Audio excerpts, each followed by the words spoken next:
ایک پنجابی جس نے کالج یا اسکول میں پنجابی پڑھی ہے وہ زبانی طور پر تو سرائکی کو سمجھ لیتا ہے، مگر لکھی ہوئی سرائکی اسے پڑھنے میں مشکل پیش آتی ہے۔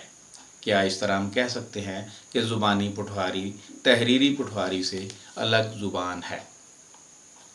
عمر، اسکول میں جانے کا دورانیہ، لسانیاتی مقدار کے متعلق آگاہی، زبان دانی کے متعلق علوم، دوسری زبانوں کے متعلق علم، علوم کو سمجھنے کے طریقے، ہمت، جذبہ تحرک، زبردستی ڈالا گیا بوجھ وغیرہ بظاہراً سریع الفہمی کو متاثر کرتے ہیں۔ پس ثابت ہوا کہ باہمی سریع الفہمی کا معیار بھی صوابدیدی معیار ہے۔ اس سے ہم یہ نتیجہ نکال سکتے ہیں کہ ساختی مماثلت یا عدم مماثلت اور نہ ہی باہمی سریع الفہمی یا اس کی عدم موجودگی زبان اور بولی کے درمیان فرق کو واضح کرتی ہے۔ زبانوں کا سماجی کردار مثال کے طور پر مقامی لوگوں کے مطابق صرف ساختیاتی مماثلت اور باہمی سریع الفہمی کے لحاظ سے ناپا جاتا ہے، مگر یہ بھی سچ ہے کہ یہ معیار ماورائے لسانیات بھی ہے۔ جیسا کہ ایک ممکن کسوٹی معیار یا مرکزی لہجے کا وضع کرنا کہا جاتا ہے، صرف ان لہجوں کو جو کہ ضبط تحریر میں آتے ہیں انہیں جو کہ زبان کا معیار ہے زبان کہا جاتا ہے۔ اس کے علاوہ سب کچھ بولیاں اور لہجے ہیں۔ لسانیات کے ماہروں کے مطابق جو زبانیں خود مختار معیاری لہجہ رکھتی ہیں وہی زبانیں ہیں۔ اس طرح تو دنیا میں 6000 زبانوں کو چند ہزار تک محدود کیا جا سکتا ہے۔ اس کا مطلب یہ ہوا کہ مخصوص طرز تحریر دوسری زبانوں سے الگ معیار اور مجرد یونٹ ہی کسی بولی یا لہجہ کو زبان کا درجہ قرار دیتا ہے۔ اس طرح ہم دیکھتے ہیں کہ پٹھواری کو الگ زبان کہنے والوں کے پاس نہ تو معیاری لہجہ ہے اور نہ ہی ان کے پاس کوئی کسوٹی جس کی بنیاد پر وہ پنجابی سے اپنے آپ کو الگ منوا سکیں۔ اس طرح ہم دیکھتے ہیں کہ وہ پنجابی کے زیر سایہ رہنے پر مجبور ہیں۔ یہاں یہ سوال بھی اٹھایا جا سکتا ہے کہ تحریر پہلے وجود میں آتی ہے اور اس کا نام بعد میں۔ اس کے علاوہ ایک اہم بات یہ ہے کہ کسی زبان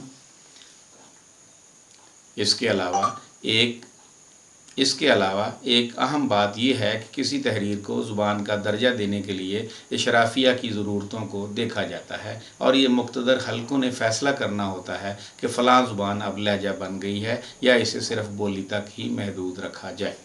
لہٰذا ہم یہ نتیجہ نکال سکتے ہیں کہ یہ بنیادی معیار کہ کوئی لہجہ یا بولی کسی دوسری زبان سے الگ زبان ہے اور کون سا لہجہ معیاری کے درجے تک پہنچا ہے یا نہیں پہنچا، ایک سیاسی طاقت کے ساتھ وابستہ نظریہ ہے۔ اس طرح ہم کہہ سکتے ہیں کہ یہ فیصلہ کہ پٹھواری زبان ہے یا کہ ایک بولی ایک سیاسی فیصلہ ہوگا اور اسے انجمن ستائش باہمی کے ذریعے منعقدہ کانفرنسوں اور سیمیناروں سے زبان ثابت نہیں کیا جا سکتا۔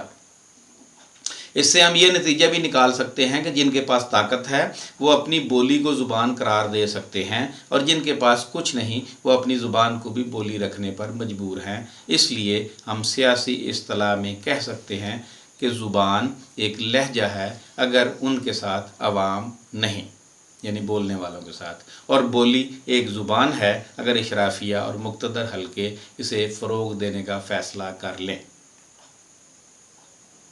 اس کو انگریزی میں اس طرح کہتے ہیں Your dialect is a language if you have an army and if you don't have an army your language is a dialect۔ بولی اس وقت زبان بنتی ہے جب اس زبان کے بولنے والے اس بولی کو سمجھنے میں مشکل محسوس کریں، یعنی اگر ایک بولی مرکزی لہجے سے جتنا دور ہوتی جائے گی وہ زبان بننے کے قریب ہوتی جائے گی۔ اب یہ صورت کس طرح ممکن ہے؟ اس کے چند ایک طریقے ہیں۔ رسم الخط کو مشکل بنایا جائے۔ نمبر 2، سیاسی طاقت حاصل کی جائے۔ نمبر 3، جن کی زبان سے علیحدگی چاہیے ان لوگوں سے رابطے منقطع کر لیے جائیں۔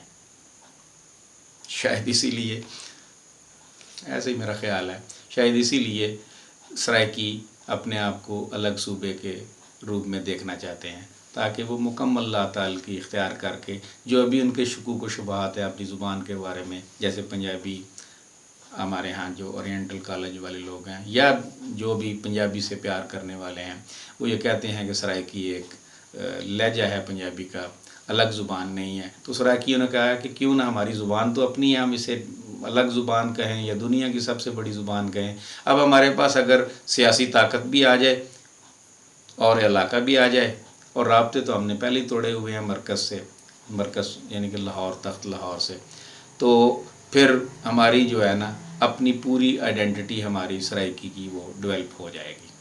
یہ شاید سرائیکی صوبے کی تحریک کے پیچھے یہ بھی ایک سوچ ہے۔ بہت سے لوگ کہتے ہیں کہ پٹھواری ایک بولی ہے۔ بولی عام طور پر ایک زبان کا لہجہ ہوتا ہے، اسے عام طور پر زبان سے کم تر سمجھا جاتا ہے بنسبت اس زبان کے جس کا وہ لہجہ ہوتی ہے۔ زبان کی تعریف کرنے کے کئی طریقے ہیں، لیکن ہمارا مدعا کہ پٹھواری زبان ہے یا کہ لہجہ ہے۔ اگر یہ زبان ہے تو پھر کیسے، اور اگر یہ لہجہ ہے تو کس زبان کا؟ زبان کی لسانی تعریف اس طرح کی جاتی ہے کہ کسی گروپ میں زبان بول چال کے اس طریقہ کار جس سے وہ منفرد فرہنگ کے ساتھ ایک مربوط شکل میں منسلک ہو، اپنے مفہوم کو واضح کر سکے۔ لیکن اس کی سیاسی تعریف کی جائے تو کہا جاتا ہے کہ زبان ایک لہجہ ہے اگر اس کے پیچھے اشرافیہ نہیں، جیسے میں ابھی انگریزی میں نے بیان کیا ہے۔ نظری طور پر اگر گورنمنٹ یہ طے کر لے کہ پٹھواری کو قومی زبان بنانا ہے تو پھر 24 گھنٹوں میں زبان بن جائے گی، اور یہ حقائق کے منافی نہیں ہے۔ کچھ لوگوں کا خیال ہے کہ لہجہ اپنے لکھے گئے ادب کی بنا پر گردانا جاتا ہے۔ اس طرف سے ہم دیکھتے ہیں تو پٹھواری کا دامن خالی ہے۔